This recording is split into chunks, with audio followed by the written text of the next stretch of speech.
মুসলমান কা বাচ্চা। হট ডায়লগ, ইমোশন, থ্রিলার, সাসপেন্সে ভরপুর। আফরান নিশোর রিয়েলিস্টিক অভিনয় নিয়ে নতুন করে বলার কিচ্ছু নেই। তিনি যেন আবারও নিজেকে ছাড়িয়ে গেছেন। যারা না বুঝেই কপি বলে সমালোচনা করছিল, তাদের জবাব দিতেই যেন ইন্টারন্যাশনাল মানের ট্রেলার নিয়ে হাজির হয়েছে দম টিম।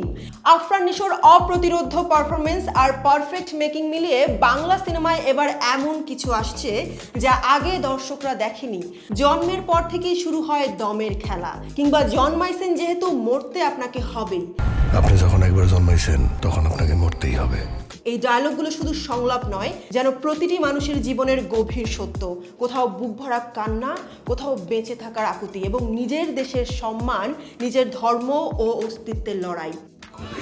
দিন যে কাটে না রে, রাত যে কাটে না রে, একটা পাখি উড়ে উড়ে ঘুরে মন জুড়ে রে। ট্রেলারের এই গানটি শুনলেই মনে পড়ে যায় প্রিয় মানুষটার কথা।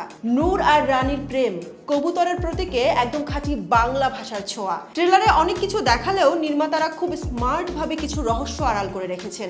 এক জায়গায় নিশোর লুক দেখে মনে হয় তিনি কি সত্যি একজন সাধারণ মানুষ, নাকি কোনো গোপন মিশনে থাকা স্পাই? কেন গ্যাংস্টাররা তাকেই হোস্টেস বানালো? বাহারুদ্দিনের সঙ্গে নূরের সম্পর্ক কি? কেন এত অমানবিক নির্যাতন? আবার দেখা যায় তাকে ছাড়ানোর জন্য মোটা অঙ্কের টাকা দাবি করা হচ্ছে, যা গল্পকে অন্য দিকে মোড় দেয়। সব মিলিয়ে প্রশ্ন একটাই, তিনি আসলে কে? সাধারণ মানুষ নাকি আন্ডার কভার কেউ? আর চঞ্চল চৌধুরী, তার চরিত্র পজিটিভ নাকি নেগেটিভ, সেটা এখনো রহস্য, যা কৌতূহল আরো বাড়িয়ে দেয়। পূজাচেরির এই রিয়েলিস্টিক কান্না যে কারোর হৃদয় ছুঁয়ে যাবে এটা নিশ্চিত। কালার গ্রেডিং, ভিজুয়াল ও সিনেমাটোগ্রাফির প্রশংসা যতই করা হোক কমই মনে হবে। বাজেট অনুযায়ী এমন নিখুঁত প্রেজেন্টেশন সত্যিই প্রশংসার দাবিদার। প্রতিটি ফ্রেমেই আছে যত্নের ছাপ। নিশোর এক্সপ্রেশনগুলো স্পষ্ট করে দেয় এই গল্প মোটেও সহজ না। এর ভেতরে লুকিয়ে আছে বেদনাদায়ক আর ভয়ঙ্কর কিছু।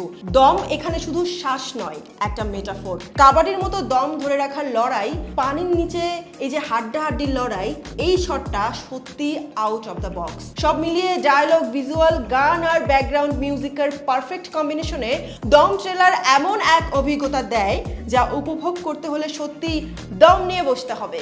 সঠিক বলেছেন, আপনার বুদ্ধি ভালো।